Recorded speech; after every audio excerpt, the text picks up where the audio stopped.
And aloha, America. Welcome to our show. It's Thursday, March 7th, 2013. Sure happy it's Thursday. Sure happy it's Thursday. Sure happy it's Thursday. Got a lot of stuff to talk about today. The phone lines are open, 800-313-9443, 800-313-9443. Manny is sitting in our control room, twiddling the dials, answering the phones, and taking care of the problems as they arise. Just a reminder, in our third hour today, Brian McCall, law professor at the University of Oklahoma, will be joining us to talk about the history of usury and why so many ancient religions prohibited it after seeing what it did to the civilizations in which they were embedded. So we're going to be talking about that. Little reminder, we'll repeat it tomorrow. For those of you on the mainland, daylight savings time will begin this Sunday, March 10th. And so don't forget on Saturday night to set your clocks ahead 1 hour. And obviously that doesn't apply to Arizona, but you need to keep an eye out for that. Now, the news obviously today starts out with the fact that yet again the U.S. stock market is climbing up into new heights. Did you notice how it just sort of hovered around 14,000 for a while, and all of a sudden it's just jacking up harder and harder and harder? I got to tell you, I'm smelling the tulips on the air on this one. And a lot of, we know the insiders are selling their stock. We know the stock market manipulators, plunge protection team, are almost in the position of being forced to buy it up as it becomes available. And over at Money News, they're basically saying the suckers are getting lured in. Investors are buying into this 100% fake recovery, and it's all propped up by this very cheap money the Federal Reserve is making available. And the way the scam works is somebody will go over to the Federal Reserve and they'll borrow $1 million at 2% interest, and they'll go over to the stock market and they'll buy a bunch of stock, and they'll let it go up, and then they'll sell it off, and they'll have the money to pay back the Fed with the 2% interest, plus a bunch of money left over to put into their pockets. That's what speculation is. And it's driving the prices of the stocks up, but not the underlying value. And the corporate media saying it's recovery, it's proof the economy is all better. And it isn't. The stock market has become completely disconnected from the U.S. economy, and we're seeing all of these longtime experts like Robert Wiederman is basically saying it's false. It's a bubble. Now, Bernanke's come out and said, I see no signs of a bubble. He's not following the trend. He is the trend. Or the Federal Reserve is the trend. The Federal Reserve is driving this market rally. And it's a complete illusion because the underlying worth of the stocks is not there. The earnings reports for most of the country are very, very bad. The only earnings reports that are looking good are the financial issues themselves, because they're just piling up the money around themselves. They're taking it from the rest of the country, and that's not a healthy economy when only the bankers are doing well, when only the 1% are doing well. And we're seeing over here at Investment Watch blog where they're saying this could be the most dangerous rally in history because it's drawing all these suckers. They're saying, oh, the market's going up. Now's the time to cash out the 401k and buy 15,000 shares of Consolidated Lint. And they're saying it won't last. It can't last. Rand Paul, fresh from his filibuster there in the Senate, which everybody's applauding, is saying this economic recovery is an illusion for political purposes. The danger signs are out there. If you are in the stock market, you need to seriously think about getting out, getting into gold, silver, or other precious metals, tantalum, platinum, whatever. But this stock market is a bubble about to pop. It's more overvalued than it was in 1929. I'm going to take a break for commercials. We'll be right back. And aloha, America. Welcome back to the show. The corporate media, in between reporting on this girl who stabbed her boyfriend 27 times and the kerfuffle going on between Rand Paul and Eric Holder, are still proclaiming the rising stock market as a sign that all is well in the land of the free and the home of the brave. And yet we have all of these other experts out here in the independent media who are saying quite the contrary, and they're waving the red flags.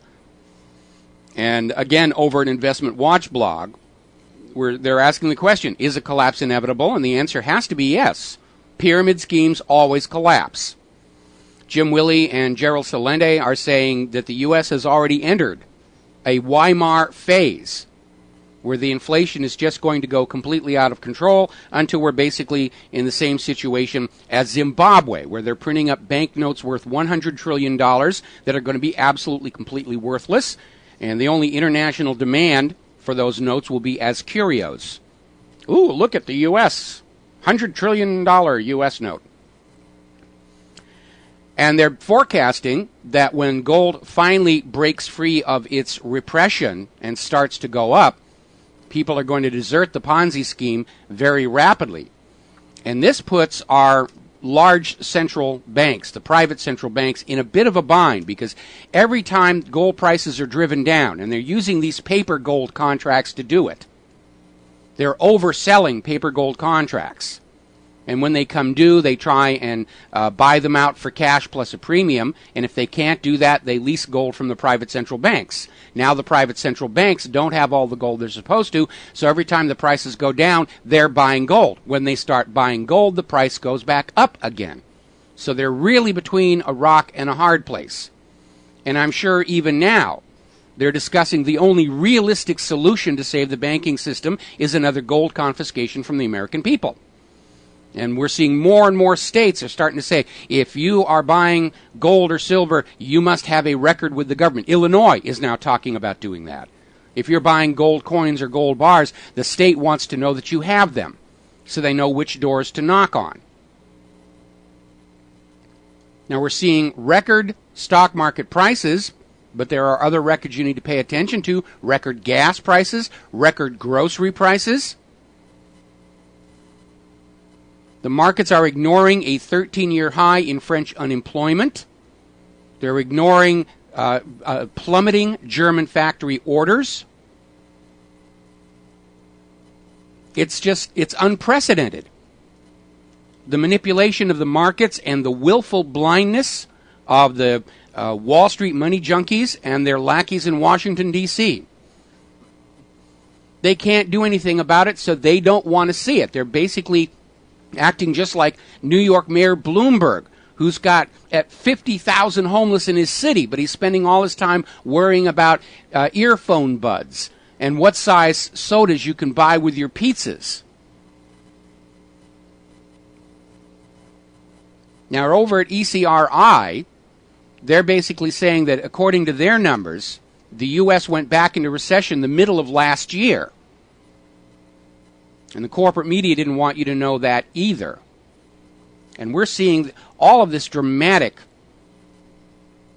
volatility all over the economy, not just the stock market. The volatility has been going up, and that's also a warning sign. It's a sign of massive churning, of rapid buying and selling, trying to game just the last few pennies out of the system here. Apparently over at the Daily Voice, their chairman promised good news on a Friday, and then the following Monday had to announce they were laying off employees. That's because everybody's finances are tied in with everybody else's. And when somebody on the West Coast sneezes, New York catches the cold.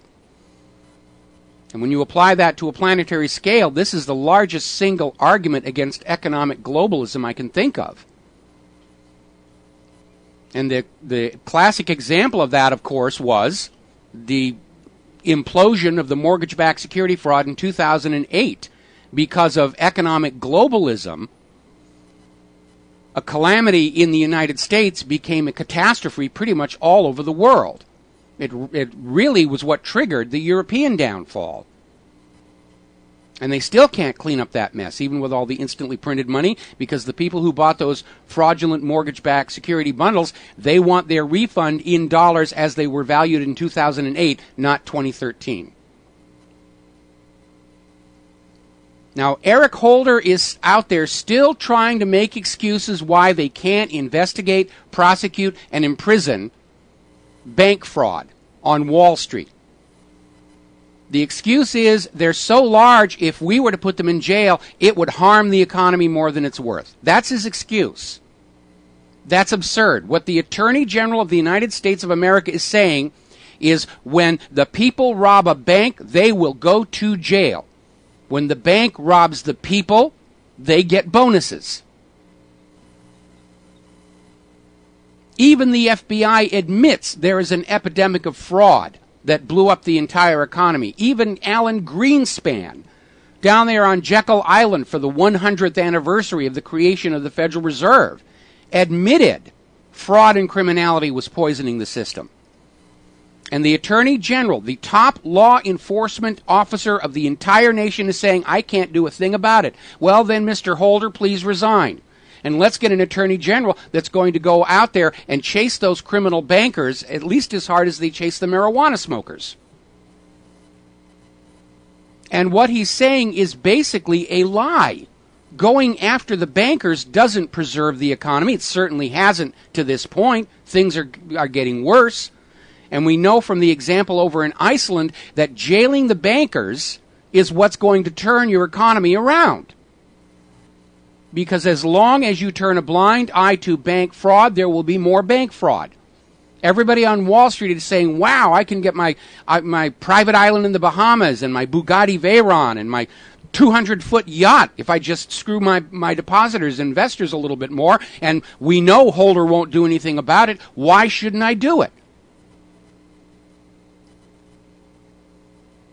The failure to prosecute criminal fraud by Wall Street is killing the economy and the nation. And Eric Holder will not do anything about it. Now, speaking about bank fraud, looks like a little bit of wet work is beginning. The spokesman for the Italian bank Monte Paschi di Siena, their director of communications, has been found dead on the pavement underneath an open window high up in the bank. And they're already saying, oh, had to be a suicide. Had to be a suicide. Absolutely had to. He was so depressed. He was so unhappy. And they found him basically on the street outside their office building, which is this restored 14th century fortress. That'll tell you something about bankers. And they're already saying, oh, yeah, absolutely had to be suicide. And if you believe that one, I have some of Saddam's weapons of mass destruction to sell you. Now, thousands of NatWest customers found themselves without access to their money, supposedly because the bank's computer system crashed, went into a meltdown. Credit cards wouldn't work, ATMs wouldn't work, telephone banking, internet banking all went down. More than 1 million customers affected. Now, this happened a year ago. Same thing, and they blamed it on a computer glitch. Now, I don't know about you, but I would tend to think a large bank with that many customers probably has more than just one computer. They probably have one computer handling telephone, one computer handling ATM, and so forth and so on. The idea of a single point failure stretches credibility, especially twice in 1 year. I think NatWest hit a liquidity crisis, and the computer glitch is what they blamed it on. And we saw that a couple of years back when Chase Manhattan started capping ATM withdrawals, claiming it was because of hacker attacks on their ATM system. No other banks reported those kind of hacker attacks. And I speculated at the time that Chase was actually in a cash-starved position, liquidity crisis. And then it came out a couple of months later, that's exactly what had happened. So if you find yourself cut off from your money through all those electronic machines, and they say, oh, it's just a computer glitch, I wouldn't take that at face value. At some point, we're going to start seeing banks simply not have the cash to meet their obligations to the people because they're too busy meeting their obligations to the central bankers and to their cronies. And they won't admit that's what's going on because that would be an immediate declaration of insolvency. So they're going to look for excuses. Oh, the computer glitched. Oh, the programmer was sick. The tellers had the flu. Any excuse so they can scramble for the cash and reopen their doors the next day. It's going to start happening more and more and more. And again, our common sense advice to everybody listening to this show, you should only have as much money in the bank as you need to meet your obligations, and you should have the rest under your control, in cash, in gold, in silver. And you really ought to start thinking about staying off those credit cards, because if you're dependent on those credit cards and that machine goes down, then you're stuck. If you have cash in your pocket, it doesn't matter what the bank's computer does. You can still pay for your lunch or your dinner.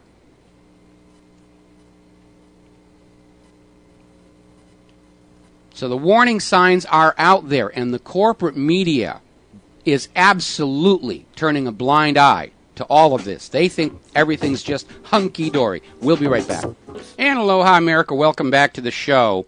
And we're talking about the economy. And out in California, there are some interesting statistics you might want to listen to in order to understand why California is in such serious trouble right now. 40% of all workers in Los Angeles County, that's 40% of 10.2 million people, are working for cash and not paying any taxes. This is because they are predominantly illegal aliens working without a green card. 95% of warrants for murder in Los Angeles are for illegal aliens. 75% of people on the most wanted list in Los Angeles are illegal aliens. Over 2/3 of all births in Los Angeles County are to illegal aliens on Medi-Cal, whose births are paid for by taxpayers. And these are anchor babies. In other words, a woman comes across the border, she's an illegal alien. If she has a baby in the United States, that baby is a citizen, and they can no longer deport her.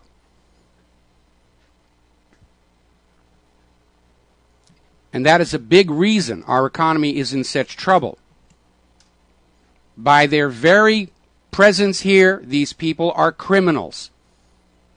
Most of them, many of them, come across the border from Mexico because they're wanted criminals in their own country. Used to be a stereotype of old Western movies. If you got in trouble in Dodge City, you head for the border to Mexico.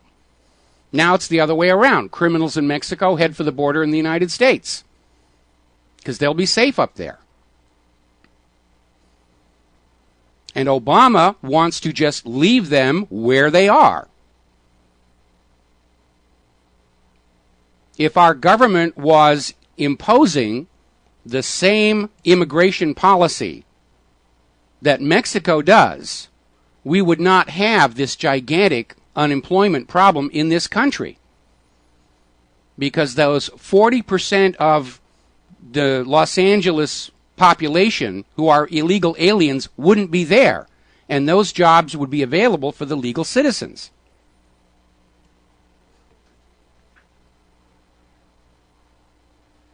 And this is when you have politics overshadowing common sense. When you have a government and financial structure that is looking out only for their own personal interests, whether they are financial or political, and has absolutely no regard for what the long-term consequences of a particular policy happen to be. And the net result, of course, is devastation to the country. Adam Smith was wrong. Personal greed does not improve the system as a whole. John Nash was right. You have to be thinking about the system as a whole in order to move it forward.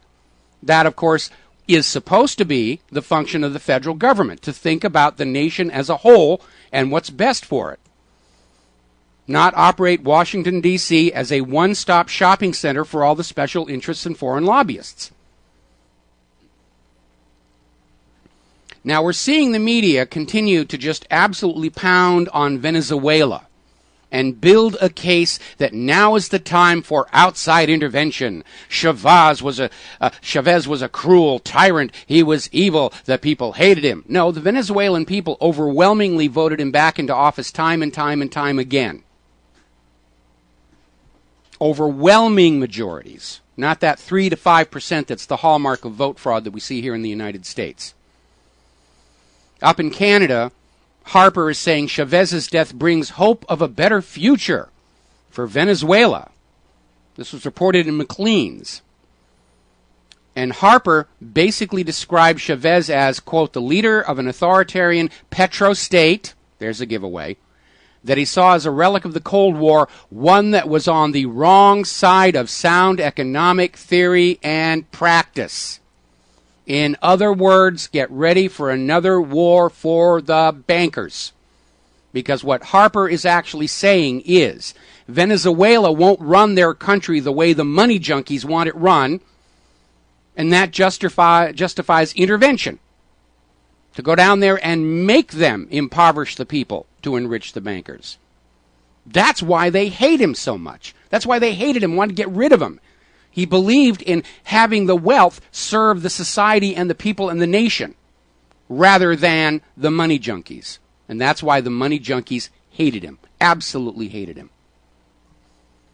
Seeing a lot more articles basically calling out all of this nonsense about the evil Mr. Chavez here.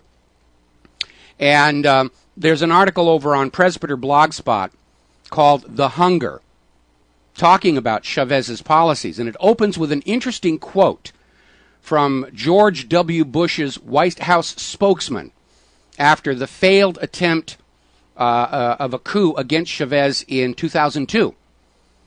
And they justified the U.S. attempt to kick Chavez out by saying, well, legitimacy is something that is conferred not just by the majority of voters. In other words, just because the Venezuelan people wanted to elect Chavez was no reason to let him be in office. It reminds me of Kissinger's comment about Chile, that the matters were far too important to leave to the Chilean voters. We'll be right back.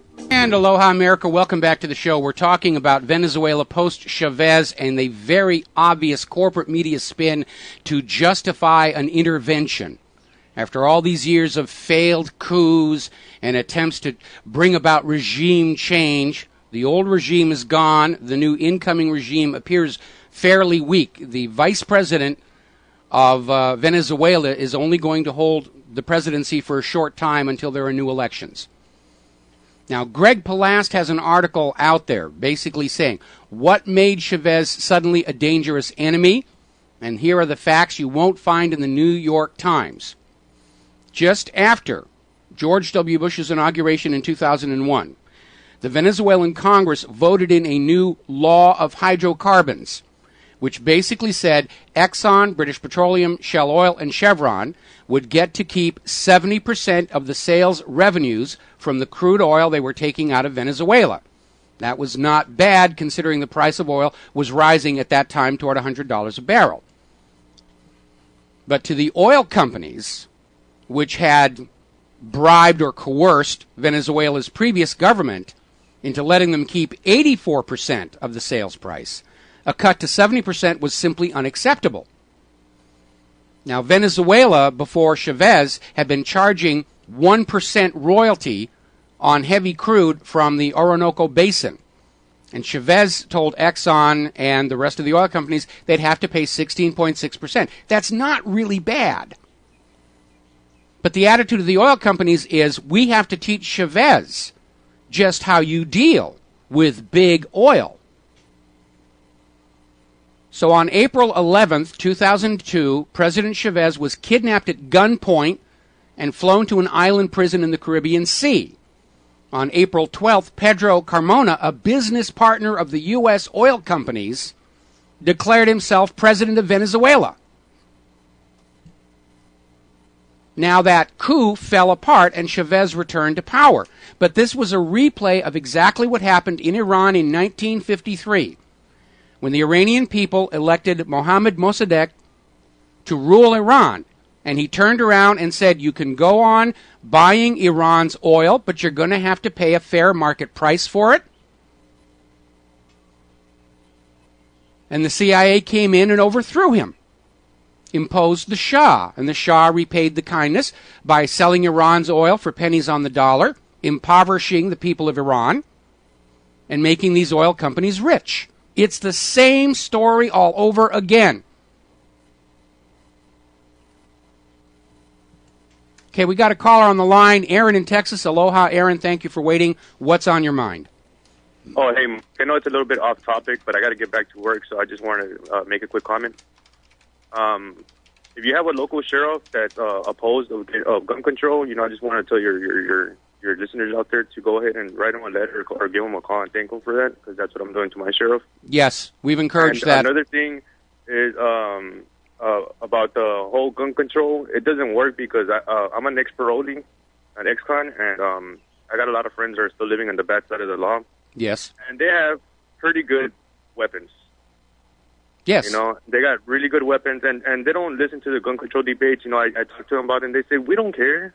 We're not even supposed to have these in the first place, and we're not going to turn them in. And they don't know we're going to have them because we're not going to register them.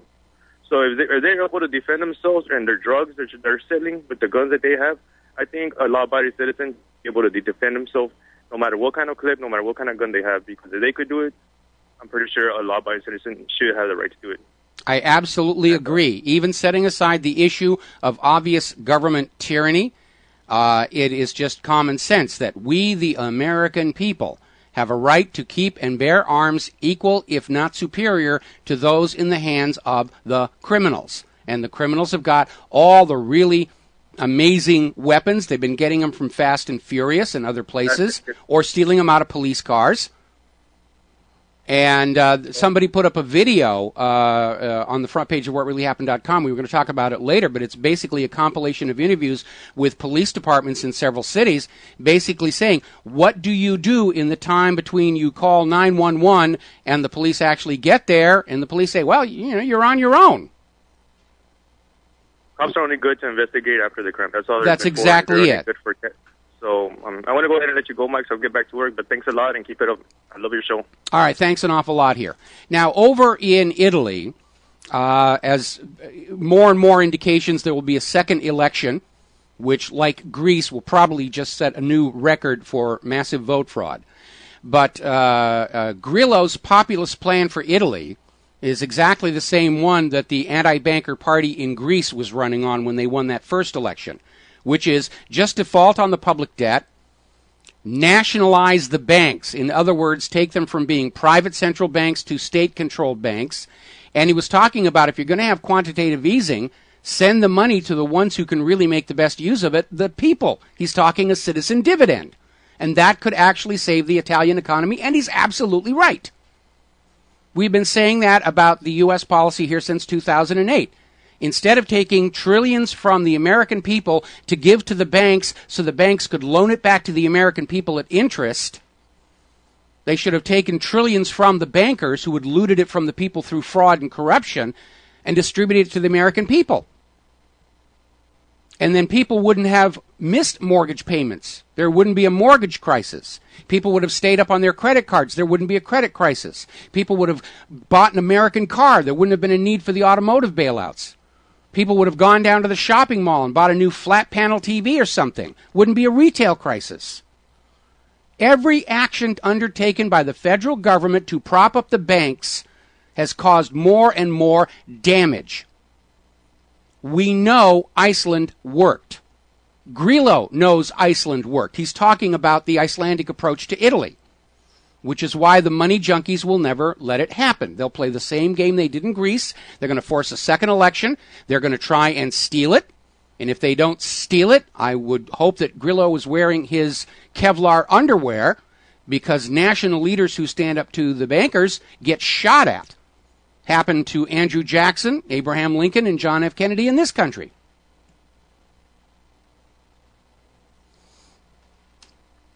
Which gets us on to Iran, the next target in the dollarification of all the world's resource-rich areas. We mentioned this the other day. The top U.S. commander is saying the sanctions aren't working. The sanctions aren't going to work. And he was out there when he was talking to the Senate committee yesterday, made the comment, Tehran has a history of denial and deceit. It's a very interesting comment. Was it Iran who lied to the world about Saddam Hussein's non-existent nuclear weapons to justify an invasion? No, it was not. It was the United States that told that whopper to the world. And should we not expect that that same liar is lying again to justify an invasion of Iran? And do you understand how stupid they think you are, that they think this lie is actually going to work twice in a row? You should be insulted by that. You should be insulted that they're even daring to say the reason to invade Iran is nuclear weapons after the debacle in Iraq. Now, the attempt to demonize Iran and to claim that somehow, somewhere, they're producing nuclear weapons continues to center on that facility at Parchin. And Iran, in their meeting with the P5+1 and the IAEA, are now saying that Iran will allow the IAEA inspectors back into Parchin because they have been there before. It's not like they've never looked at this facility before. They've been there. They've inspected it. They found nothing. They just said, we want to go back for a second check. And Iran is now saying you can go back for a second check if the threats against Iran are dropped. And the response from the Western powers, the pro-war people, is no, you must open the base to inspection. We don't have to do anything. And this is a negotiating tactic that is classic Israel. And we have seen it so many times before, and the more Israel takes over the U.S. government, the more the U.S. government adopts the same tactic. And the tactic is, you must give us what we want first, and after we have everything we want, we will decide what we'll give you in return. That's not a negotiating position. And the Iranian government and the Palestinian government and any other government dealing with the U.S. and Israel can't go along with a negotiating position like that without losing credibility to their own people. And the whole point of taking that position, give us what we want first, then we may give you something in return, is designed to make sure the negotiations go nowhere. And that's exactly what it's all about. Make sure the negotiations fail so the U.S. and Israel can stand up and say, we tried, we were willing to talk. It was those gosh darn Iranians that wouldn't go along with our very generous offer. And then the war is launched. And the reality is there are strict rules regarding IAEA inspections. They can't just walk into any place in a country unannounced and look around. Iran has legitimate military secrets they have a right to conceal from these IAEA inspectors, some of whom were exposed as spies for various intelligence agencies when they were operating in Iraq. And you have to ask the reasonable question, why should Iran grant Western-backed officials the right to simply gallivant around the country snooping at military installations? Is Iran allowed to send officials to snoop around American military sites at will? Does the United Nations get to roll into Israel's illegal nuclear facilities for inspections whenever they want? Of course not. It's just this ultimate in hypocrisy. And everybody knows it. Iran is already saying the reason that the negotiations with the IAEA are completely fruitless is because the IAEA is being remotely controlled by foreign interests. The IAEA is not there in good faith to find a solution and confirm that there's no nuclear weapons. The IAEA is simply there to act like they're concerned about nuclear weapons and to not listen to any solutions. Apparently, the current talks have broken apart over one single paragraph in the potential agreement. It came down to one paragraph, and the IAEA said, nope, can't be done. And it's all the Iranians' fault. They're grandstanding to derail any negotiations. Apparently, at one point during this meeting, when accusations were being flung at Iran about what terrible people they were, the Iranian envoy made a reference to Israel's genocide against the Palestinians. And at that point, the Canadian and the U.S. envoy went harumph, harumph, harumph, and they stormed out unceremoniously. They're looking for excuses to make sure this will not work, because the agenda is invasion of Iran, to force Iran's oil to be sold on the world market only for U.S. dollars, and to break up a political unifying force that is a threat to Israel's control over the region. And nobody's fooled by this any longer. And I'm beginning to think that all of these players in the top of the U.S. government, Congress, Israel, IAEA, United Nations, they're living in this little bubble that is enforced by their staffers that are only going to tell their bosses what the bosses want to hear because they don't want to lose their cushy little job. And apparently inside this little bubble, they actually believe their own propaganda, or they believe that you believe the propaganda. A lot of cognitive dissonance going on there in the United Nations and Washington, D.C. and Tel Aviv. Meanwhile, of course, Senators Lindsey Graham and Robert Menendez, fresh from his vindication over his prostitution scandal, have introduced Senate Resolution 65, which is a law that, if passed and signed into law, commits the United States to support Israel in a war against Iran, even if Israel starts it.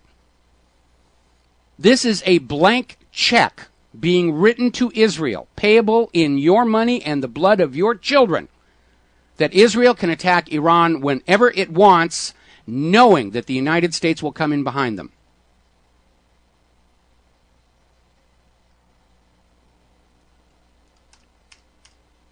I'm almost starting to wonder if back in the rush toward World War II, was it this obvious to ordinary people like me that it was all just a crock of lies? I know the movies from that period show a nation that's fully behind the government and fully believing that Pearl Harbor was a surprise and that the Nazis were bad, but now I'm beginning to wonder. Because at least in the current context, the propaganda and the lies are so obvious. And with one exception of a diehard pro-war person in the military forces that I ran into recently, everybody I've talked to knows it's all lies and propaganda and illusion. I'm starting to wonder about that. Meanwhile, the U.S. and Pakistan are getting into an argument back and forth regarding the U.S. drone strikes inside Pakistan. The U.S. is starting to back off and say, no, we're not doing drone strikes there. That was Pakistan itself that did it with warplanes. We had nothing to do with it. And Pakistan is saying, no, we didn't have warplanes. So they're pointing fingers back and forth because the drone strikes inside Pakistan are creating a major problem for the government of Pakistan as well as the government of the United States of America. And now, instead of saying, yes, we're out there with drones and terrorists and everything, saying, it's starting to look really, really bad, and they're pointing fingers at each other and say, they did it. No, they did it. No, they did it. No, well, nobody knows who blew up that marketplace full of small children. And they're pointing fingers back and forth. My goodness here. Part of the problem, of course, is that control of America's drones is not entirely unified. Many of the drones are under the control of the military, but the CIA runs their own. Maybe that's to give the U.S. military deniability here. Meanwhile, Syria has discovered a sophisticated Israeli spy system, hardware, on the Tartus coast. Was located on a little tiny island just off the coast and apparently was there spying on Russian ship movements. And they found the devices, deactivated them, put them on TV, proving to the world, beyond all shadow of a doubt, that Israel is in fact involved in Syria. And once again, they're spying. And they've been caught spying in the U.S. again. We'll be right back. And aloha, America. Welcome back to the show. And again, there's yet another Israeli spy scandal here in the United States of America. And apparently the FBI busted an Israeli spy passing secrets to Israel via the Israel Aerospace Industries. And they caught him because he left some of the info on his computer, and that's how he got caught. Now, they're claiming no classified information was passed, but the FBI surveillance video contradicts that. So again, we have the U.S. government covering up for Israeli spies. Remember that 4-part story on the Israeli spy ring on Fox News? Carl Cameron was reporting on this, came out at the same time as 9/11. And Carl Cameron quoted a U.S. government official as saying that there was evidence that linked those arrested Israeli spies, the dancing Israelis, with 9/11, but that evidence was classified by the United States government. So Israel is spying in the United States. They just got caught again, and the government is covering for them. The U.S. attorney said there was no classified information. The FBI is saying, no, they've got proof to the contrary. Is this the action of a friend? I don't think so. Israel has warned the UN Security Council that it could not be expected to stand idle as Syria's civil war spills over its borders. The translation of this is, while Assad is distracted dealing with the hired mercenaries, which we now know Israel is supporting, Israel's going to grab a bigger chunk of Syria.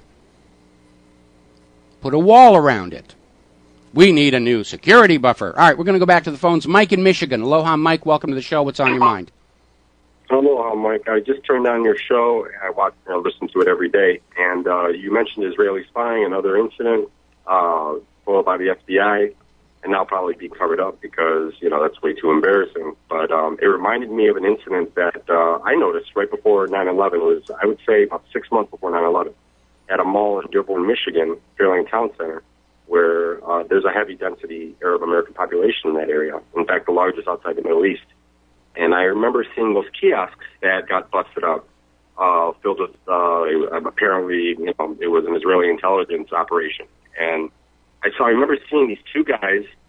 They looked like army recruits, bald heads, and they were dressed in that Israeli army garb, that dark green pair, and I thought to myself, they look suspicious, but it seems way too obvious. It seems they would have better disguises than that, so I just dismissed it. And then I saw it on ABC News that what they really were an intelligence gathering operation, and now, they've recently popped up in Canada and I imagine other countries as well. But I remember thinking two things that day. The first is the Mossad isn't all that great and all that intelligent if they, could be so easily spotted by an amateur like me.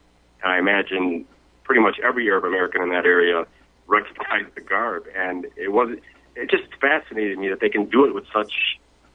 the U.S. government is treating the Israeli spies the way they're treating Wall Street right now. Absolute hands off. Thank you for the call, Mike. We got to take a break for station identification. We'll be right back. And aloha, America. Welcome back to the show here. Now, getting back to the situation in Syria. Apparently, Syrian insurgents, which is yet another euphemism for the hired mercenary army, are now training at a mock-up of Assad's citadel, located in Jordan. This takes a lot of money. Popular revolutions don't have the money to set up training areas that are mock-ups of an entire section of a city. And this camp is being described as a springboard for American, French, and British Special Operations Unit if Washington finds that Assad is going to use his chemical weapons. Notice they backed off saying actually use chemical weapons. Now it's just going to be, we have it on good authority. He's going to use his chemical weapons, therefore we have a right to invade. Does anybody out there really believe any of this stuff, and are you not insulted that our governments seem to think you do? John Kerry was questioned about this idea that the U.S. is now training the hired mercenaries and actually has commandos on the ground inside Syria, and his response was, well, a lot of countries are training the gunmen in Syria, which this is the they all do it excuse for U.S. involvement. Yeah, we're training them. So is everybody else. It's not a big deal. That's Kerry's explanation for that. If everybody is out there robbing banks, it's still a crime. Now, apparently up in Afghanistan, things are not going very well at all because the United States and NATO are going to stop reporting on the number of Taliban attacks that they're dealing with up there. And that tells us it has to be really bad because don't forget, they're trying to build a case to keep the U.S. in Afghanistan after the end of 2014. And obviously, if there's a lot of Taliban attacks, there's your excuse to basically go back on Obama's word yet one more time and keep your kids in Afghanistan protecting those precious opium poppies. But if they're saying they're going to stop reporting on the number of Taliban attacks, then it must be a lot of attacks. Such a volume that it looks like we may actually be in another Vietnam situation up there, which means ultimately we're going to lose. They don't call Afghanistan the death of empires or the graveyard of empires for nothing. Britain learned that the hard way. The Soviet Union learned that the hard way. And now the United States is learning that the hard way. The last military commander to conquer and hold Afghanistan was Alexander the Great. And he only kept it for 3 years. Now, I'm not entirely sure that the U.S. has succeeded in even conquering Afghanistan. Certainly not all of it.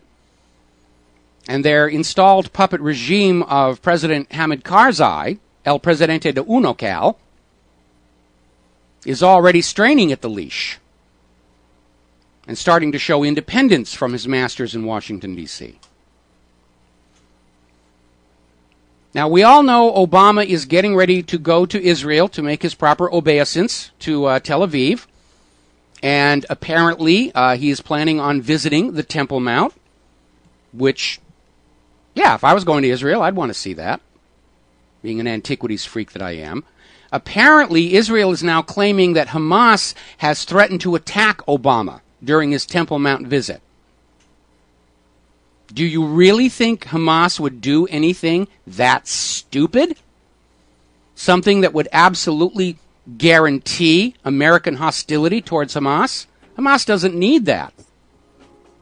They're not going to do it. Will Israel do it and blame Hamas? Yeah, they've done it before. We'll be right back. And aloha, America. Welcome back to the show here. Now, down in Africa, along with outright conquest, there's some other skullduggery surfacing over in Kenya.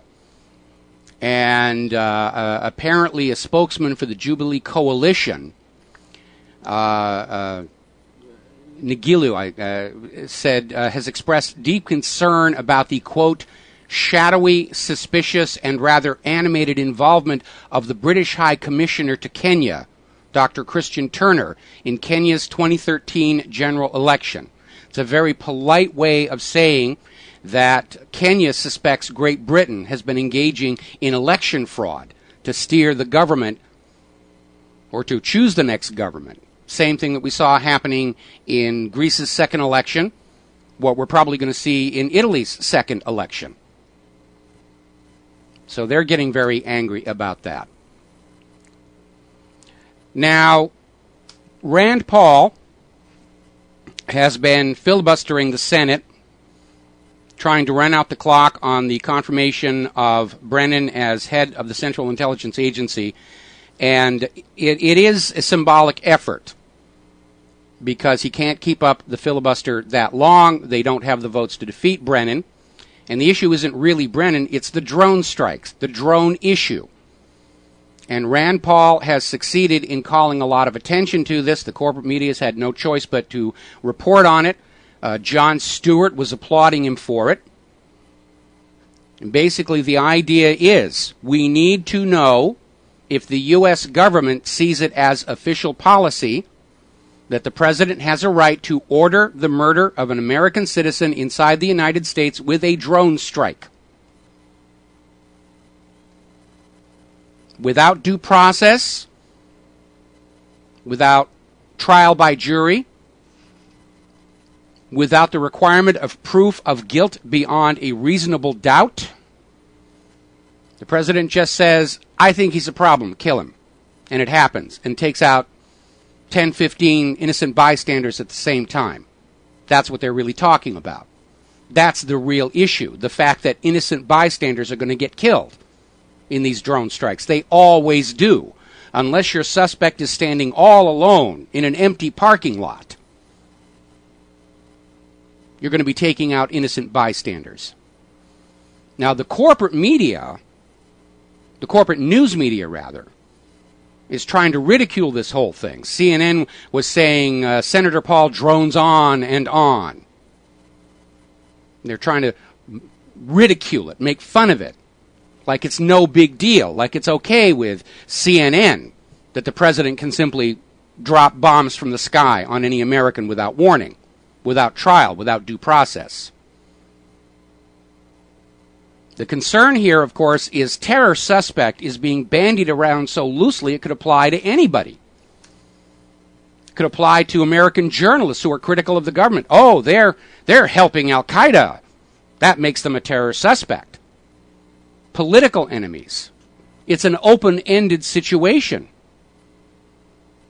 They were talking the other day about how copyright violators are terror suspects. Some years ago, the FBI was actually distributing a pamphlet to police departments that anybody talking about the United States Constitution and the Bill of Rights was a terror suspect. So when they talk about Obama using these drones against terror suspects, it's a very wide net he is casting. Now, over at Washington's blog, they have an interesting article that is asking if Attorney General Holder's statements on the banks being untouchable and drones being used against enemies of the state are linked, because we saw the extreme abuses of the law by the U.S. government in trying to deal with the Occupy movement. And everybody who's standing up and saying that private central banking is the problem with the nation's economy and inevitably leads to these devastating wars across the globe. Now, going back to the article I wrote a little while back, all wars are banker wars. If the Occupy movement is seen as an enemy of the bankers, will the bankers have the U.S. government declare war on anybody who opposes private central banks? Because that's certainly been the policy throughout history. Libya, good example. Now, somebody wrote in an email that one possible explanation for Eric Holder's absolute refusal to investigate fraudulent Wall Street banks is that these banks are all laundering drug money for the very cartels Holder was sending weapons to with Fast and Furious.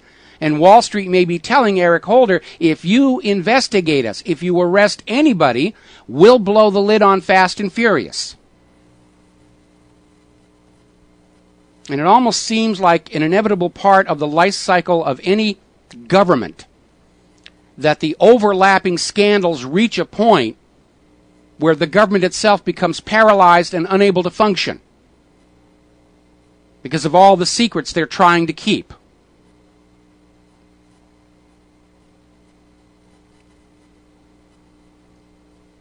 Meanwhile, over at Activist Post, they're asking a question, is the British government stripping citizenships so the United States can, you'll pardon the expression, legally kill them? You're in an African prison and you're being tortured after being stripped of your citizenship while on vacation with your family. You're tortured into signing a Soviet-style confession by the CIA.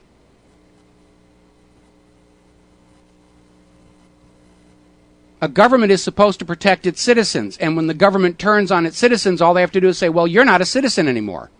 You're not loyal enough. You're not supportive enough. You didn't send in a big enough campaign donation last time. You asked too many embarrassing questions. You're not a citizen anymore. Boom. And again, over at Washington Post blog, the administration is now talking about stretching the 9/11 law to go after what they're calling new Al-Qaeda offshoots. The Obama administration is examining whether the legal basis for its targeted killing program can be extended to groups who may have little or no connection at all to the organization blamed for the attacks on 9/11. In other words, Obama is considering painting a target on the back of every single American, using the law that was passed to kill everybody connected with 9/11 to those not connected with 9/11. Now, apparently somebody somewhere came up with a poll that 41% of Democrats in America think the president should have the power to kill suspected American terrorists on American soil. And remember, according to the FBI, if you're talking about the Constitution, you're a suspected American terrorist. You're a terrorist suspect. And they're saying, in this particular poll, they think he should have the power to do this on his own, meaning no review. And this after years of screeching about extrajudicial assassinations during the Bush era. And now it's bad for the Republicans to do it, but by golly, we have a need. Now, this is an absolute unmitigated pile of USDA choice bovine excrement. CNN ran a poll on the same question. It came in 99% of Americans do not think the president should have the ability to kill American citizens inside the U.S. with drones. We ran a poll at whatreallyhappened.com showing similar numbers. I'm assuming the few yes votes we got are from those representatives of various intelligence agencies who monitor my website. Because I can't imagine anybody not getting a paycheck from Mossad or CIA or a public relations firm actually thinking it's okay for the president to just kill any American and everybody standing around them at that particular moment without arrest, trial, evidence, juries. That's not what America is supposed to be about. So this poll that claims 41% of Democrats are supporting Obama's right to unilaterally kill Americans, I don't know where they got them. As my wife likes to say, they must be polling the criminally insane again this week. And to show how rapidly we're going into that era of absolute dictatorship, Russia Today is reporting that the White House has now declared that these secret spying programs on Americans are immune to lawsuits. If you find out your phone company, your cable company, your ISP has been spying on you for U.S. intelligence agencies, you are not allowed to sue them.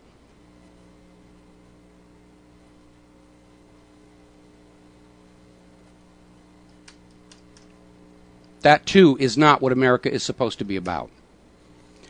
Now, back on the subject of drones, people are still talking about that near miss above New York, where a passenger plane that was approaching the airport reported a drone very close to it. And it underscores that drones are not just a threat to our privacy, peeking in our windows when we're doing what we do with our beloved. They're a threat to aviation. And this near miss underscores why drones are a failure for any purpose of law enforcement. Because one collision between a drone and an aircraft will result in a huge public outcry for all drones to be grounded. So inevitably, they're going to have to ban drones in the terminal control areas of major airports, which means criminals will simply move into those industrial zones for their meth labs, bootleg stills, counterfeiting operations. We'll be right back. And aloha, America. Welcome back to the show. We're going to go to the phones. Tom in Texas. Aloha, Tom. Welcome to the show. What's on your mind? Thank you. I love your show. Listen to it every time I can and read your website every day. Just had a couple of comments about this drone strikes. First of all, I tend to subscribe to the theory that you can't give someone permission to do something that you yourself can't do. So I don't see how we could tell him he can murder people or kill people indiscriminately when we ourselves can't do that. And then the second thing, if we're going to tell him he can kill anybody anywhere, whether it's in our country or out of our country, then we're basically giving him permission, or anyone, that they could take a gun and just show up at your door and shoot you. They don't have to use a drone. Oh, no. You don't understand. You don't understand the basic model of what power is. Power is the ability to do things ordinary people are not. We are told from our youth, thou shalt not steal. And yet government steals all the time, whether they call it taxation, fees, civil forfeiture, or outright conquest and invasion. We're taught from birth, thou shalt not kill, and yet government kills all the time, whether they call it capital punishment, termination with extreme prejudice, or again, war. We're taught from our childhood not to lie, and yet government lies to us all the time. And so this idea that the same rules apply is in practice completely obsolete. Now, I don't give the president permission to just kill anybody he feels like killing. I didn't even give him permission for these wars, but he's not listening to me right now. He's not listening to anybody except the bankers in Israel. And there's a great deal of overlap between those two. Yeah, I agree with that. But if we're going to say or give him pass a law that's going to say, he can use drone strikes against Americans or anybody, then honestly, he has the ability to pull up with a gun and pull it out and just blow your brain because he has that authority to kill you. That's basically it. We're letting him loose in America with a gun to just shoot whoever he thinks might be a problem. And that makes about as much sense as me saying this guy who lives at the end of our parking lot, I think He's thinking about coming in and attacking my wife, and that gives me a right to shoot him preemptively. Obviously it doesn't. That's stupid. Or, but just because he's thinking something you don't like. Not just because he might harm you, because he's thinking something you don't like. Yeah, that's back to the religious crusade mentality. They don't believe as we do, therefore we shall cut their throats in his infinite mercy. Yes, but anyway, that's what I wanted to thank. Thanks for taking my call. You got it, absolutely. Now, on the lighter side of these issues, and this came out of krmg.com, there's apparently a New York fashion designer named Adam Harvey who's come up with a clothing line that will make you invisible to drones. And the items have an outer covering of special metal fibers that reflect infrared to make it hard, if not impossible, for drones to see you through their thermographic cameras at night. And in order to make the items comfortable, they are lined with silk, so you get a little bit of breathing and cooling inside. And it's kind of cool, and he's definitely made a name for himself taking advantage of current political concerns about it. But if the drone strikes are actually a terror campaign, and I think that's what they're being used for, then previous history from Yemen and Pakistan suggests that the White House does not actually care if they get a targeted guilty individual as long as they blow up enough people to send a message. And again, these drone strikes are killing 20, 30, 40 innocent bystanders for every one suspect they get. And Obama is, for all practical purposes, using these drones exactly the same way Hitler used the V-1 buzz bomb, which was the world's first cruise missile, and the V-2, which was the world's first guided missile, to simply rain down random destruction onto Great Britain, to terrorize the British people into abandoning their government. And it didn't work. It enraged the British people and caused them to stand even more firmly with their government. So this idea of terror from the skies to destabilize a country, it historically has not worked, and it doesn't seem to be working in Yemen and Pakistan. And I don't think it'll work here in the United States of America.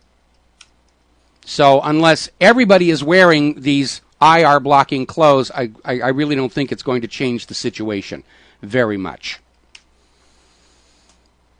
Now, over at Desert Peace, we're seeing a couple of articles here. Apparently a Jewish American pro-Palestinian activist who is married to an Israeli woman was not allowed to enter Israel with his pregnant wife.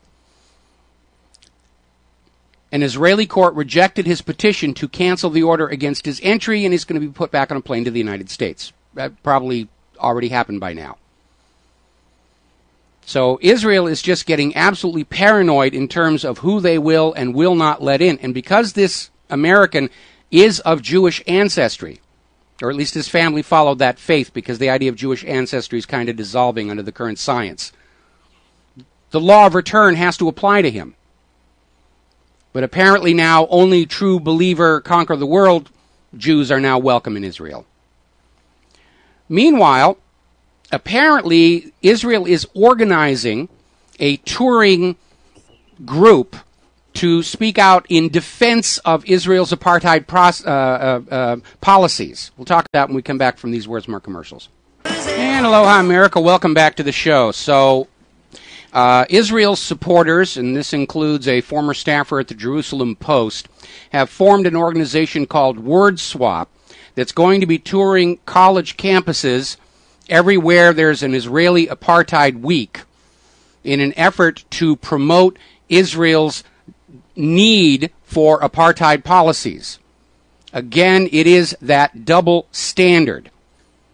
And it goes all the way back to the founding of Israel itself, where Israel's entire premise was what Germany could not be allowed to do to Poland and Norway and France, Israel must be allowed to do to Palestine. And this is exactly a repeat of that same thing. What could not be tolerated in South Africa or America or anywhere else, Israel must be allowed to do. And I posted this story because it was only a few days ago we posted a video of a member of AIPAC basically saying out loud in front of a room full of people, now that AIPAC has control of the U.S. government, they must now do the same thing to the colleges. And this appears to be the opening salvo of this attempt to hijack the education system. They're starting up in Canada, and they're targeting anybody who supported the boycott, divest movement. But they want to hijack the college campuses and turn them into pro-Israel propaganda indoctrination centers. Going to go to the phones. Peter in Los Angeles. Aloha. Peter, welcome to the show. What's on your mind? Peter, are you there? Okay, I guess not. Now, apparently, Attorney General Holder has sent a new letter to Rand Paul in which he backs off his earlier letter and says that no, the president is not going to assassinate Americans inside U.S. borders. I don't know whether we should believe that. Obviously, it's something that's been talked about and hemmed and hawed about, and maybe they just decided they're going to keep it secret. They blow up somebody and say, oh, it was a gas main explosion, or some such. Is Peter there yet? Okay, I guess not. Moving on to the gun grabbers. I put up an interesting article called AR-10 Lower Assembled. And it's basically showing how people at home with 3D printers are starting to make their own firearms. And they're having problems. And the reality is that 3D printing is a very inefficient way to make guns. The technology is really designed for one-off prototyping. But the important aspect of the story is that gun making is rapidly becoming a cottage industry in the United States of America. It's one thing for the government to go out and control the few large factories that are manufacturing guns, and quite another to try and find gun shops that exist in people's garages all across the country. And it's not that difficult to set up. If you go back and you look at the whole Whitewater scandal, and you read the book Compromised, Clinton, Bush, and the CIA, you will find out that the weapons that were being sent down to Nicaragua were being locally manufactured without serial numbers. It's not that difficult to do. And people are learning how to do that. They're becoming gunsmiths in their own home. Now, I think the next step along this line, and again, I don't want to see violence, but on the other hand, the government is clearly arming themselves against the people, and we have a legitimate right to arm ourselves against a possible government attack. So the next step is to stop trying to duplicate a metal gun in plastics and to design a gun from scratch that is intended to be made mostly of plastic. And go forward from there, in which case, instead of using 3D printer, you'll be able to use standard plastic molding and come up with an efficient operation. Peter is there. Okay, Peter in Los Angeles. Aloha, welcome to the show. What's on your mind? Yeah, hi, Michael. Listen, I just was listening this morning to Amy Goodman on Democracy Now! One of her stories, and I just checked their website, was about Operation Condor, which I had never heard of before. And, I'm pretty into this. But what this was, and I wanted to tie this in with the drone strikes, is back in the 60s, 70s, 80s, maybe even now, they've discovered through, a declassification or whatever that a number of South and Central American countries cooperated with each other and with the United States. Now, Henry Kissinger, at least going back to Kissinger, had direct knowledge of all this, and they're, matter of fact, trying to see if he can be indicted for some of them. But where they would cooperate in assassinating each other's citizens, so they wouldn't be breaking their own laws, And like they did this with intelligence with Echelon. Yes, they did. Where, of course, they just wholesale, bugged all our phones. They would have the British bug our phones because it's not illegal for Britain to do it, and we could go over and have access to them. And, of course, we would bug the Brits and give that back to them, and nobody would break each other's laws. I'm telling you, I think that the assassinations have been going on. If the South Americans did it in cooperation with us and the School of Americas and all that kind of thing, and we knew about it, and we're coordinating it in the coordination of it. I think that we've been doing it as well and murdering people all along, and using these guys as well. And I just want to.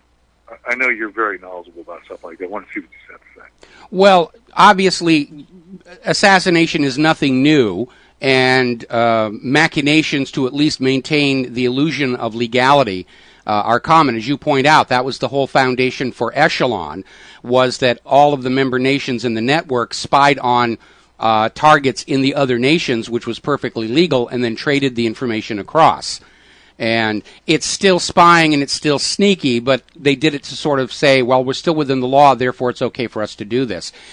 Doing it for assassinations, it's always advisable to use assassins from someplace else, because after the assassination, they're gone and can't be found, and the trail just dries up there. If you use a local domestic assassin, you usually wind up having to kill them as well to break off the trail back to the plotters. So I think you're absolutely right. And Michael, in thinking it through, the ramifications that would mean that before Obama would resort to a drone strike within the United States, which, I think he'd fall back on that. Use somebody from Central America or Mexico or someone like that, and murder or Israel. They've been doing it with them as well. I agree with you on that one. I think this whole idea about drone strikes on the American people is just another way to terrorize us into silent consent, and it backflashed on them. Yeah. And by the way, on the Israeli school thing, that's been going on in the colleges and so on for that camera. I know about camera. But they're mounting a whole new effort, and this is apparently well-funded, and it's a touring group, and they do nothing but travel from college to college to college in time for Israeli apartheid weeks to go in there and try and present the counter-argument that apartheid may have been wrong in South Africa, but it's perfectly legitimate and necessary inside Israel. And I don't think anybody's going to buy that, and they'll be screaming Holocaust and Hitler and Nazi and the rest of it, and oh, how we've suffered, we must have safety. But they've played that gambit so many times, they've really worn it out. And last week's effort to sort of reignite the horror of the Holocaust by claiming it was now 20 million victims, that appears to have definitely skidded off the road, because they've stopped talking about that already. Well, it's Jewish exceptionalism. It's hardwired into the ethos, I think, that chosenness and... Yeah, God's chosen people. Tell that to all those locusts coming in and eating the Israeli crops right now. Yeah, it's... Anyways, Mike, thanks a lot. Love your show. All right, thanks an awful lot here. All right, getting back to the gun issue. Down in Georgia, there's another town, Nelson, that is going to pass a law to make gun ownership mandatory. And the reason for that is the town is bordered by two high-crime areas, and because of the declining economy and budget cuts, they have only one police officer who's on duty 8 hours a day, which means for 16 hours a day there is no police presence, and crime is, of course, going up. So Nelson decided to take a lesson from another Georgia town, Kennesaw, that a few years back passed a law that every homeowner in the town has to own a gun.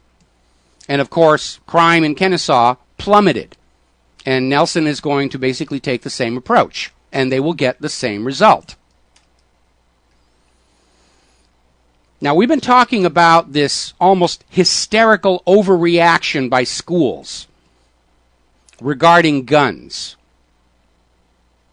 Unannounced drills to traumatize the children, suspension of kids for simply drawing a gun or pointing a finger, the extremely ridiculous case of a student who disarmed another student who had a gun, and the student who did the disarming, who prevented the shooting, got suspended for 3 days.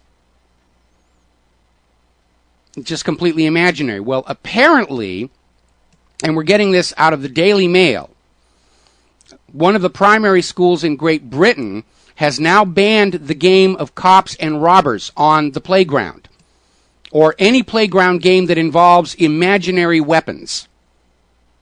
Use your imagination, go to jail. The idea is they're going to create a climate where the kids simply don't think about guns at all. Very Orwellian. If you don't have the word for a bad thought, you won't think the bad thought. Besides, if the little rugrats want to play with weapons, we have a war with, well, just about everybody coming up. They can go play with real guns there. But this is utterly, utterly absurd to go out and tell kids you can't play cops and robbers or cowboys and Indians because it involves imaginary guns. We don't want you thinking about that. Now, apparently, Piers Morgan, yet again, tried to get somebody on his show to push the anti-gun agenda and once again got his clock cleaned. At one point, he got so upset that the interview was not going the way he told his handlers it would go that he literally threw his notes at his guest. And he's still on the air and getting paid big, big bucks. Now, there's a gentleman by the name of Dr. Peter Breggin. He's got a website. We linked to one of the articles on it called Psychiatric Drug Adverse Reactions and Medication Spellbinding. And he's talking about how these drugs are not only physically addictive, they're mentally addictive. And that's the process he calls spellbinding. And he's saying these drugs are actually doing more harm than good. But these drugs spellbind the individual because the individual is blind to the adverse mental effects.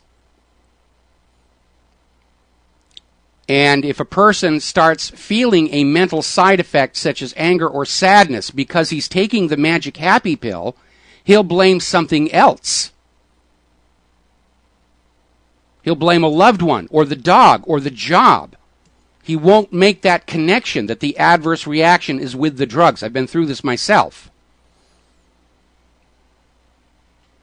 And he says people, because of placebo effect, they're spending the money, they're taking the pill, the doctors assure them the pill will make them feel better, and they'll keep telling themselves, I'm better, I'm better, I'm better, even as they're getting worse and worse and worse until it finally erupts into violent criminal acts, violence, and suicide. We're trying to get Dr. Breggin to come on the show and talk about this.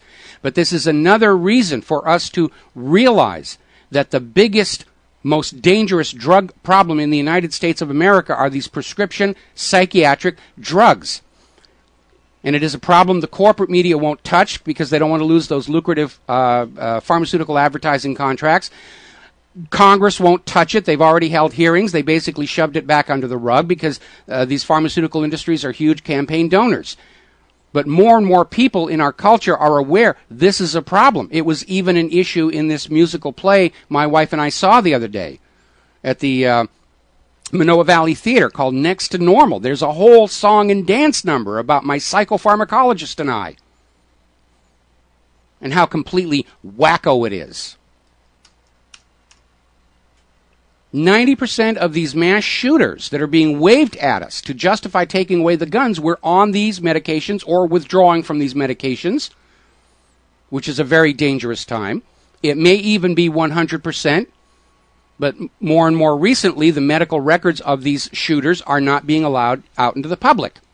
And we, the American people, have a right to know if these medications that 10% of our population, which includes 10% of the police force and 10% of the politicians, if these medications are actually making them worse, leading to a violent break, we have a legitimate right to know.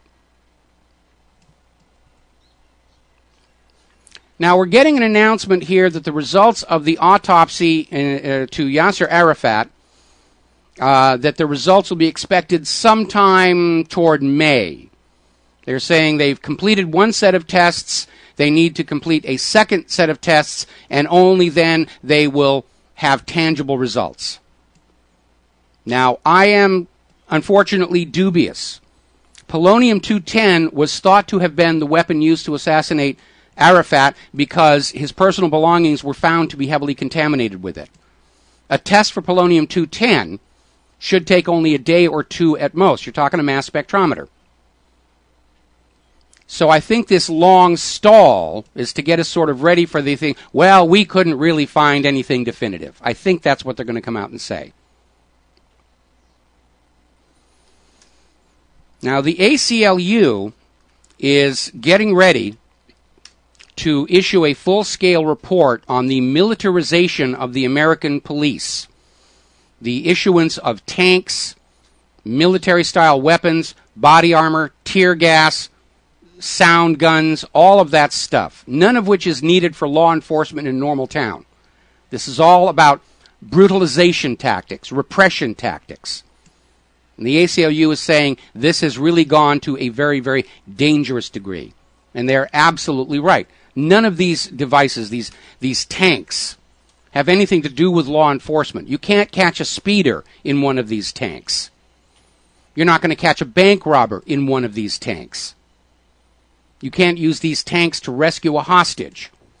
These tanks are there for control of an angry American people. We'll be right back. And aloha, America. Welcome back to the show here. And we're coming up here on the top of the hour where we're going to be talking about usury. A couple of articles that are just now coming in. Apparently, Senator John McCain took to the Senate floor today to belittle Rand Paul and to basically say that Rand Paul's rant against extrajudicial drone killings was simply false.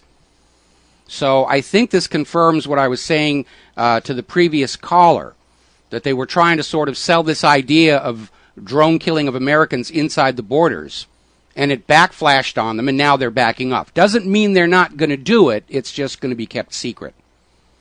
And secrecy, of course, begets tyranny.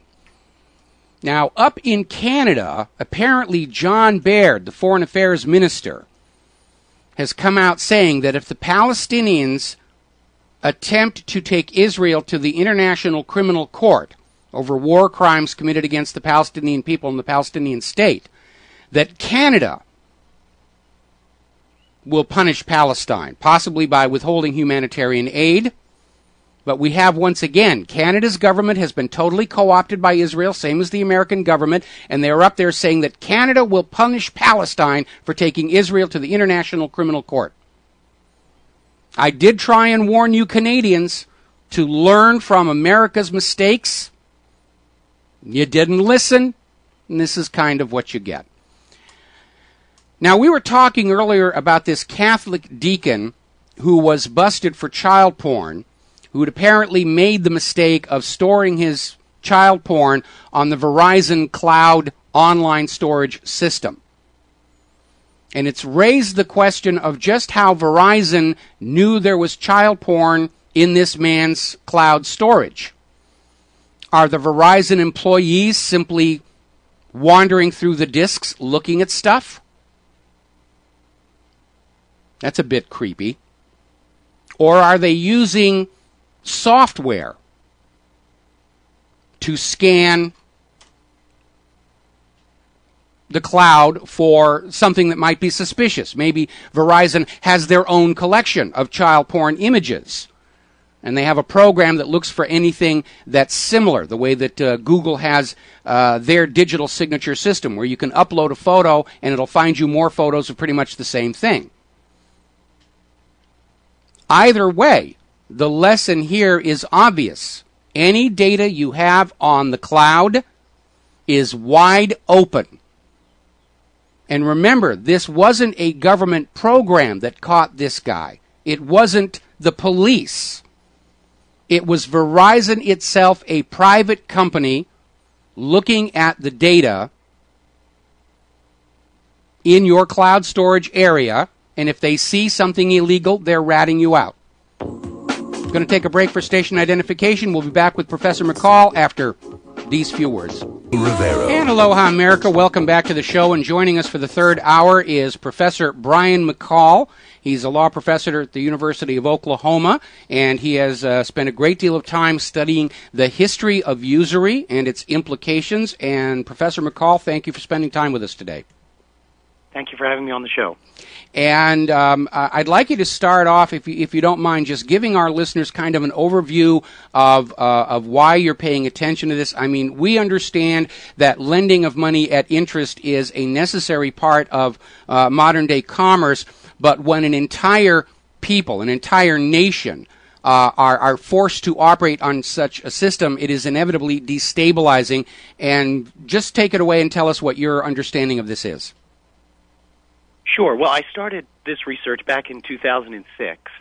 And what was interesting is as I was doing the research, the financial crisis emerged, which as it became more and more evident what was going on, at the heart of that crisis was an entire economy based on lending for profit, lending at usury. And although you're absolutely right that any type of commerce or an economy is dependent on two things. First, an investment of capital in businesses, which should be rightfully entitled to share in the profits that its capital makes. And two, some amount of lending to people for various consumption needs, not investing in business. But at that point, for what I've found in my research, for thousands of years, the whole Western world, from legal perspective, from moral perspective, was agreed that all the lender in that second case should be entitled to is compensation for losses incurred or costs incurred in making it. What really was the original definition of the word interest that you use. If you go all the way back to the law of the ancient Romans, the word interest did not mean what we commonly see by interest today. It meant exactly what I said, compensation for costs in making a consumer loan. Over the course of time in recent centuries, the word interest had changed to encompass what for thousands of years had been considered usury, charging large profits well beyond cost and expense. And what I discovered is this change, this verbal change, which really brought about a radical economic change, the effects of which we're seeing in our economy today, which just very briefly touch on, we can talk about more, are the diversion of capital away from real production, from really investing money in building things and making things that we can all use, because individuals can profit more by lending at usury. And interestingly, through the centuries, 600-700 years ago, people who wrote and thought about usury predicted this would happen. They said if you let people charge what we see, 30-35% rates on credit cards, on consumer loans, you will eventually reach a point where everyone is diverting resources away from really producing things, and your economy will stop making things, and you will just transfer wealth from those who need to borrow from those who are lending. And that prediction has been reiterated through the centuries, but we forgot it and put ourselves into an economy that lost this wisdom. Well, I certainly remember when I was in grade school, our teachers never mentioned any of these things. We saw little film strips about how great the Federal Reserve System was, and this is the only way that banking could happen. And we're coming up on a commercial break, and when I want to come back, I want to sort of offer the idea of banking as an option or borrowing as an option versus borrowing as a social mandated practice, which is what we have here right now. And the 11th Marble. We'll be right back after these words from our sponsors. And aloha, America. Welcome back to the show here. We are talking with Professor Brian McCall from the University of Oklahoma about usury. And before I turn the microphone back over to you, I wanted to introduce a couple of concepts. The United States of America fought its revolution to break free of a private central bank that issued all of the public currency as a loan at interest. And they instituted what was considered a very revolutionary idea of the government issuing its own currency, spending it into circulation, and as it flowed through commerce, it was not accruing interest, and then the government would tax it back at the same amount to balance the books at the end of the cycle. And, of course, because bankers don't like that idea of a government having its own money. Through various political machinations, we've now had 3 of these private central banks, the most recent one being the Federal Reserve. But you need to understand a very simple idea. Under the banking system this nation started with, banks were an optional part of life. You could go through your entire life without ever walking into a bank. It was up to you whether you put your money in the bank or not. It was certainly up to you whether or not you wanted to borrow money at interest, at usury, from that bank. With the advent of the Federal Reserve, every piece of currency in circulation represents a loan at usury from the private central bank. You've lost your freedom to live your life free from the bankers. And that is why I said a healthy economy can tolerate a small amount of usury in the investment community. But when the entire economy is being run at usury, obviously it reaches a point where it's going to collapse. I wrote an article here called The 11th Marble, which basically said any 5-year-old child knows if you put 10 marbles into a can, you can only take 10 marbles back out, but private central bankers believe they can put 10 marbles into a can or $10 into an economy and somehow magically get 11 marbles or $11 back out. And it is that lack of the 11th marble which eventually grows and builds to the point where everybody starts looking at a world war as their best solution. Well, I actually think it's worse than you just said. Okay. Because they don't put 10 marbles in, they put nothing in, and they take nothing out. And the way the system, as you described it accurately, has evolved, banks, in essence, create money for the purpose of making a profit. So they invent money by typing on a computer. Then they claim they loaned to you, the borrower, the money they invented, and then charge you for that. That would be as if you said, I'm going to do some work on my house. I'd like to borrow some tools from you. I say, okay, well, I'll charge you rent for that. But I actually don't have any cool tools. I'm just going to give you thin air and then charge you for the thin air. So it's not so much they're actually skimming a little bit on. There really is no money. They create these loans out of thin air by merely saying, I credit your account, your deposit account with me, the amount that I'm lending to you, but I don't actually even have it. So even if you were to think it would be just for someone to charge a fair compensation for making a real loan, they're not even making real loans. They're lending invented money that disappears as soon as you repay the loan. So it's really even worse than 11th marble. I think there's really no marbles in the box. Well, that's certainly another way to look at it. I wrote that article from the idea of a value-based currency, but I agree in the current context, there is no value-based currency. It's all faith-based money system. Now, I remember reading at your website that you said there were very compelling reasons why so many of these ancient religions banned the practice of usury. And it wasn't just a booming voice in the cloud and lights coming down from the sky handing this down as one of the commandments, that it was a result of seeing what these kind of economic processes had done to some of the ancient civilizations. Yes, that's right. I mean, when I say the prohibition against usury is old, it's not only religious-based, going back to Jewish religion, Christianity, and carried over and borrowed even into the Islamic religion, but even ancient Greek philosophers, Aristotle, saw the injustice of usury. Rome fought the issue for a long time, and recognized that it was destroying the Roman economy. When they went through a period where they tried to ban it, they failed. And one of the Roman politicians who stood up to try to take the system on was murdered by the Roman bankers. And again, the Greek philosophers and some of the Roman politicians were not coming at it all from a moral or religious perspective, but purely from natural observation of the results on economies around the world, which again we're experiencing usury nothing compared to the system we have today, because at least then people were really lending a currency of value. They were lending coins, they were lending cattle, times when that was used as currency. So even compared to our system, they were not quite as bad, because they were at least actually lending something that existed. And because it was a value-based currency, gold coin, silver coin, there was a natural cap on how much they could lend out, whereas today, simply by changing the reserve level requirements, the banks can instantly be allowed to create much more of this imaginary faith-based money out of thin air. Yes, yes.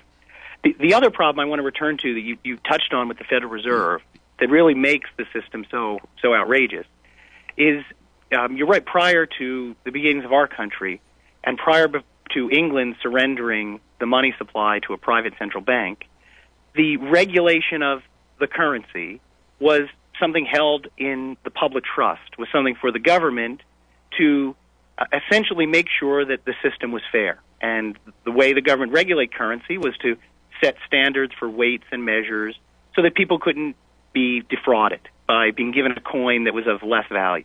So the function of regulating the monetary system was seen as one of keeping an even playing field for everybody using the currency. What we've moved to is a system where that government obligation for the common good of the society has been transferred to a private institution, for-profit institution. And in effect, our government has gone into business with the private bank to make a profit out of providing that basic service, that basic common good to society.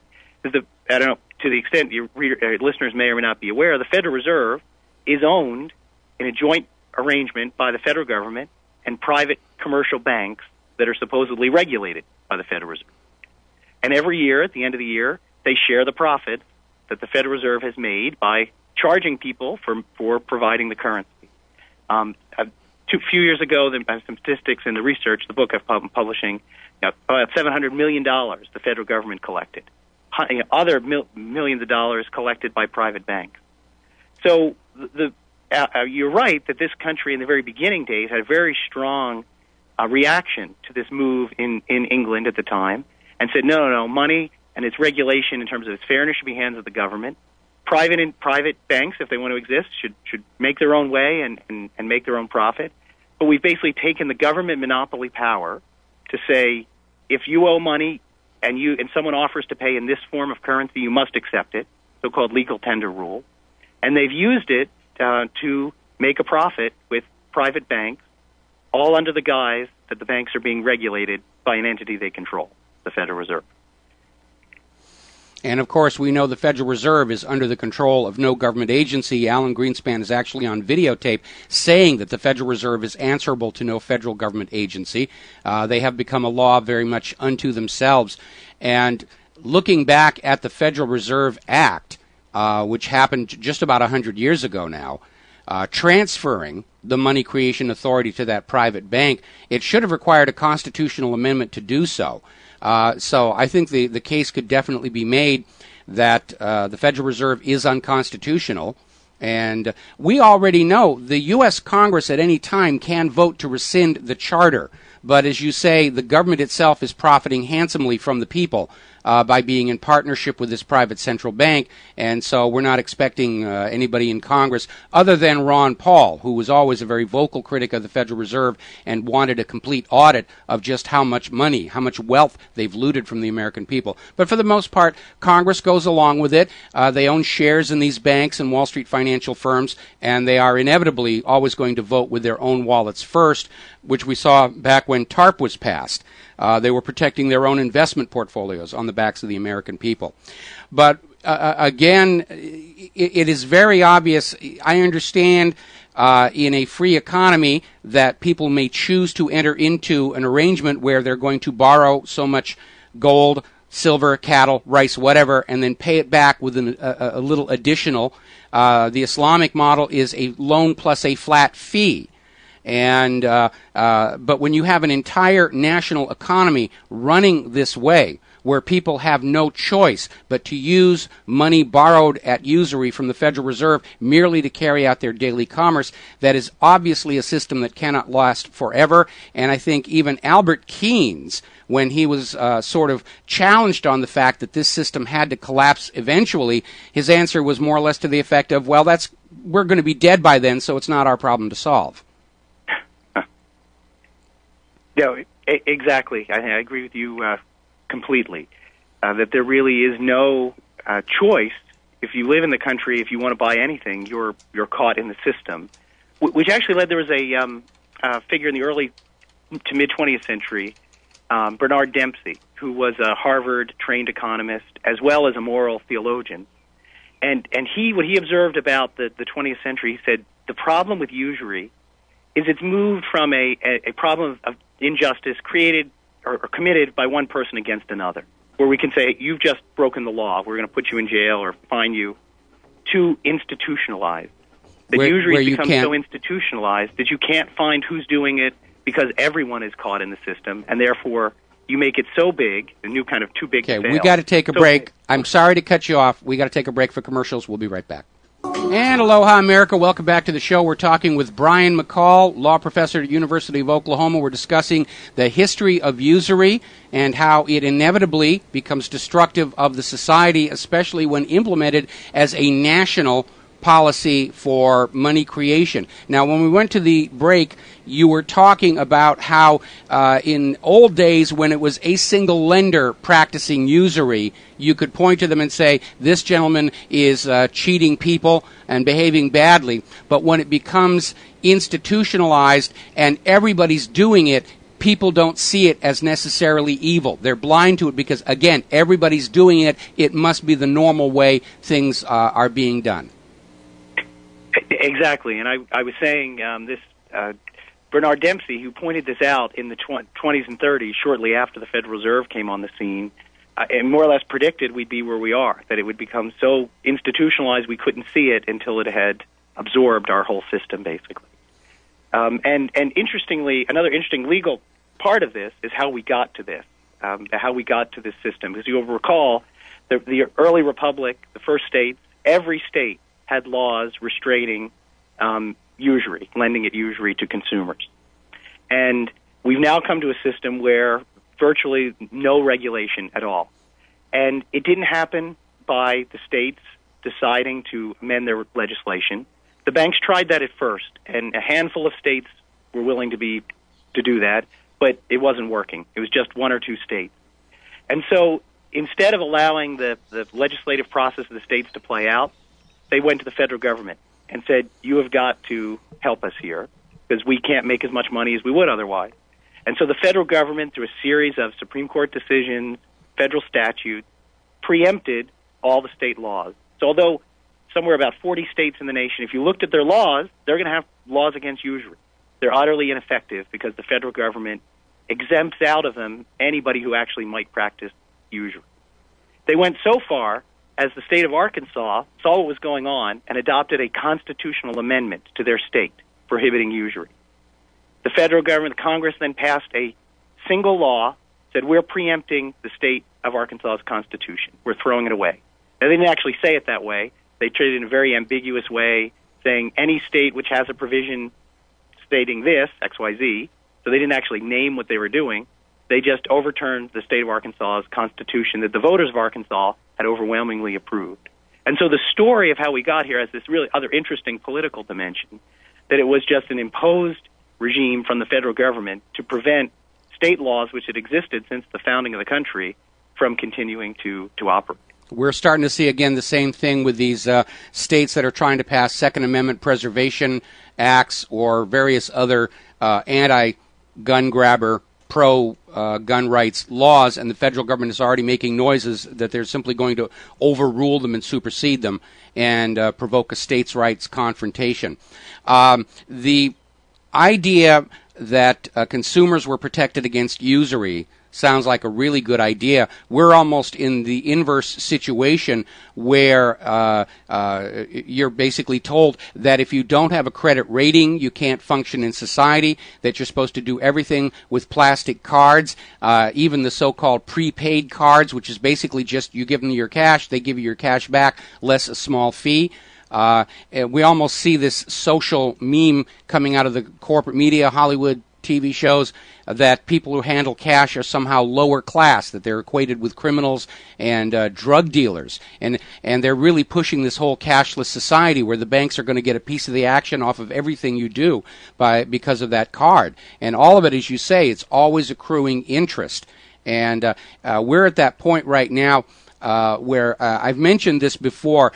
There seems to be this horrible three-step process involving private central banking that inevitably leads to these world wars that we're in. Step one is you get the people into as much debt as you can, and then when the people decide out of a sense of fiscal responsibility they don't want to borrow anymore, that's when the Keynesians come in and say, well, the government must borrow on behalf of the people because we understand debt-based currencies are going to be pyramids. The system only works as long as there's always a new, larger pool of borrowers to allow the creation of new imaginary money, part of which is siphoned off to pay the usury on the old imaginary money. So the people slow down borrowing, government starts borrowing, then when you reach the point where the people can't borrow anymore and the government can't borrow anymore, and that's when all of a sudden, magically out of nowhere, we get these world wars that force everybody even deeper into debt. And it seems like we're on the verge of step 3 right now.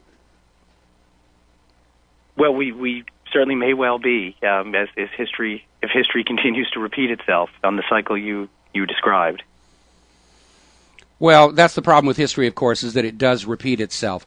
We're coming down here to the end of another segment. We've got about another minute to sort of rattle our gums here at each other. But again, what's really ironic, and I was never taught this in school. I had to figure this out for myself. We fought a revolution to be free of this kind of banking. And starting in 1913, after the creation of the Federal Reserve, our public school system stopped teaching about King George III's Currency Act and its predations. And ever since then, the revolution was all about tea parties and stamp acts and other such stuff. So even the schools are supporting the private central bank. Got to take a break for commercials. We'll be right back. And aloha, America. Welcome back to the show. We're talking with Professor Brian McCall from the University of Oklahoma. And Brian, I understand you have to leave us in another few minutes here. So I'm going to ask you one question, and then I'd like you to sort of just sum up what you'd like our audience to hear. And please make sure to include your website where people can go and find more information about you and your numerous books. And my question is simply, what do you see as the ultimate outcome of the current financial crisis here in the United States with its huge unpayable debt burden? Well, I think the ultimate outcome is clear. There's a question of how long it will take to get there. But we're already seeing these cycles of where debt burdens cause the economy to freeze up, to explode, getting closer and closer in time, till eventually, we're almost at that point now where there's no time in between recession, because the level of debt repayment requirements is so great when you take together, household debt and government debt, that you can't even salvage a situation for a little interim in between. So eventually the system is unsustainable. It's, as you pointed out, when you have to create money by lending money, which has to be paid back with more money, it's like continually blowing up a balloon, because you have to keep feeding the system with more money to pay off the old money. It eventually is going to completely burst. So I think that unless we dramatically revise the road we're on, we're very close to a situation like we saw in the recent financial collapse, but one which is not able to be ameliorated and staved off for a little while longer. I would tend to agree with you, and I think, again, the lesson of Iceland, where they took their crooked bankers and put them in jail, they wrote off all the debt that was created through fraud, and their economy is now on the way back up. Even the IMF said what Iceland did actually worked, and yet we see our government continue with this program of essentially taking $1 trillion away from the American people and giving it to the banks so the banks can loan it back to the American people at interest, and obviously that is not sustainable. Most of the bankers are taking that money and putting it in their own pocket anyway. Exactly. And I guess as a final point, what I'd like to remind people, because if you're discussing this with people, you'll usually come across a red herring argument to derail the whole situation. They'll say, oh, if you talk about this, that'll shut down the economy. Businesses won't be able to invest, they won't get capital, the whole thing will shut down. Well, the fact is history shows that's just not true. That for thousands of years, the law made a very clear distinction. If you were investing in a business, providing money to a business to produce things, you were entitled to whatever returns that business could make. If it could make a large profit from being very innovative, you were entitled to a very large return on your money. And so in no way regulating usury on consumers does it in any way stop the productive side of the economy. And in fact, the opposite is true what we have, where you build your entire economy on consumer demand fed by debt. What happened? You stop producing things. All of the capital in our country has fled from productive businesses who actually build things that we can use to lending ourselves money to have this transfer of wealth to the bankers. And so again, don't let people derail if you're discussing the issue and acting like businesses will suffer from lack of capital. Again, even not that I agree really with any of his economics, but even Keynes noted this himself, that there was actually something there in the ancient laws against usury, and that they made the distinction that our economy's forgotten between the return on capital and the use of mere money. So again, if you're interested, I have in more detail, because we really just skimmed the surface of this 2,000-year history. I have a book that's just about to be published next week by Sapientia Press, and you can order that, I'm told now, if on their 800 number, on their website, or 888-343-8607. It's called The Church and the Usurers, Unprofitable Lending for the Modern Economy. And again, that's forthcoming in the next few days. And all of my scholarly work in law review journals, which touch on these topics, are available at the B-Press, B-E-P-R-E-S-S, selected work site. If you search under my name, you'll see all of these. I will tell the book I tried to write in a much simpler, less academic style, so it's really much more accessible to a wider audience than some of the scholarly work I did that backed up the research, for the book that's forthcoming. But all the information on the B-Press site, all those articles are, freely available, and people can download them for free and look at them. And again, if you like something that I think is a little more succinct and easier to understand, the book from Sapientia Press. All right. Well, if you will do me a favor and email me those URLs, I'll make sure they get posted to whatreallyhappened.com so people can go and look. But basically, you're confirming something that I observed over the last 30 years for the United States, that we stopped making products to earn money, and we made money the product. And I wrote a more recent article about the fatal flaws in our U.S. economic theory, and one of the ones that I put in there was that this idea of consumer debt was so attractive and profitable, at least initially, that it was starving other necessary sectors of our economy for investment and development money, whether it was new product development, agriculture, manufacturing. And you're absolutely right.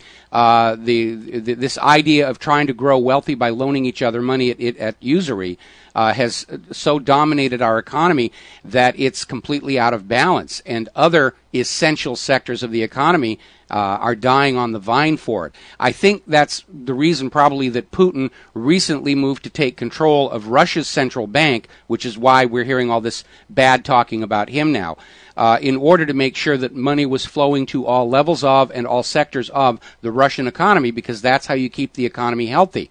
If you're just piling up all the wealth on top of Wall Street and Washington, D.C., and the rest of the nation is starving, that is a nation that has to collapse.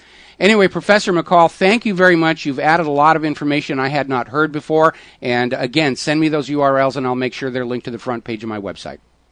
Definitely. Thank you very much. All right. Thank you for spending time with us today. That was Professor Brian McCall, law professor at University of Oklahoma, on the subject of usury. And I was unaware of that idea that in Roman times the concept of interest was only that you be reimbursed for your costs of making the loan in the first place. And that over time the meaning of the word has been changed to get away from the word usury, even though it in fact has become exactly that. And we've seen that in a lot of areas where the meanings of words are changed to hide an uncomfortable truth. So, anyway, getting back to some other things here. A little clarification on Holder's response to Rand Paul, in which he's saying, no, Obama will not be killing American citizens inside the U.S. borders. It's not an absolute. What Holder's letter to Rand Paul said is non-combatant Americans will not be targeted inside the U.S. borders. So it's a non-denial denial. And what they're actually saying is, if you're deemed a combatant terrorist threat, they'll use a drone strike on you. Now, what exactly is a combatant? We know from previous history that little kids out there gathering firewood get fired on in the belief that they're combatants. We saw that horrible video from an Apache helicopter chain gunning farmers who were plowing their fields at night when it's cool, which you want to do in these kind of warm climates. What happens if the drone is flying overhead and it sees somebody rummaging around in a trash bin? Is it a terrorist combatant planning a bomb, or simply one of the thousands, millions of American hungry trying to find some discarded food? combatant can be very loosely interpreted on the fly. And from all of the innocent civilians being killed by drones in these foreign countries, it's a given that innocent civilians will be killed in America by these trigger-happy guys in their air-conditioned trailers who are now demanding a big, shiny 2-inch medal to show how brave and butch they are. Now, we were talking a while back about how the United States and Japan were holding these huge military exercises off the coast of North Korea, which has got North Korea very upset and angry and rattling their sabers as hard as they can. Well, apparently Russia and China have now countered. They're going to do their biggest ever military drills off Japan and South Korea. So Russia is again drawing a line that this U.S. dollarification of the world has gone on as far as they're willing to let it go. By the way, somebody wrote in earlier today and reminded me about an Arthur C. Clarke story called Superiority, and it was about two nations that went to war. And this one nation had this incredibly huge military, and they spent all this money on the military, and it was just presumed that they would win. Except that all of the weapons that they had built with all this money turned out to not be very good. They were just excuses for taxing the people and just pouring lots and lots of money into things that really weren't built all that well because the money was really going into the pockets of the defense contractors and their bankers. And looking at the recent stories about the F-22, where they're now telling the pilots just get used to having a hacking cough while flying it, and the F-35, which is still grounded, the Bradley, all these other very expensive weapons platforms that turn out not to be working very well, it looks like Arthur C. Clarke called this one very accurately. The other day, I mean, they're already talking, they're back to talking about necessary cuts to entitlements, Social Security, Medicare, education. Got to cut them, got to get the war machine going. And last night, Jon Stewart on The Daily Show was talking about, he was showing these videos of these members in Congress saying, Russia's a threat and China's a threat and we've got to spend more to be ready to deal with them. Well, the United States spends more on the machinery of mass death than the next 12 countries put together, which includes Russia and China. So we're already outspending them. And if we're not able to match their military with the money we've already spent, more money is not going to fix the problem. And so they're talking already about more military spending. This emergency deal that they just came up with preserves the military budget. No cuts to the military budget. And they're already here. Obama had lunch with Paul Ryan, and they're saying it's time for the Democrats to go along with cuts to Social Security and Medicare and the rest of it. And by the way, a reminder, Social Security, that's not the government's money. It's your money taken out of every single paycheck you've ever been paid. And it was sent to the government for the government to invest and pay a dividend on in your retirement. And the government has borrowed that money away from the Social Security Trust Fund, put a bunch of treasury bonds in there that they can't redeem. And they're not manly enough to stand up and say, we're sorry we mismanaged your retirement fund. Get used to eating canned dog foods for the rest of your life. And we're really sorry. They're going to treat it like it's their discretionary income, and it never was. They took that money and they spent it to a purpose other than that intended by the money's owner. That's you. And that is called usurpation. And it is specifically mentioned in the Declaration of Independence as a reason to kick out the government.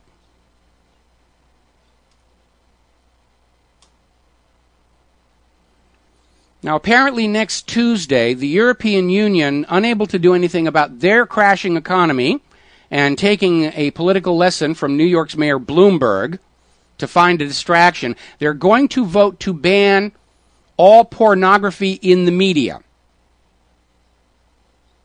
Now, I'm not sure what they mean by that. I know that in Europe, the standards for broadcast television are much more relaxed than here in the United States of America. You're allowed to see the occasional nipple. But apparently the EU has decided, since they can't fix the economy, they're going to start getting on this morality kick and say, we've got to make sure that people don't see naked people on TV. They want to see a naked person look in a mirror.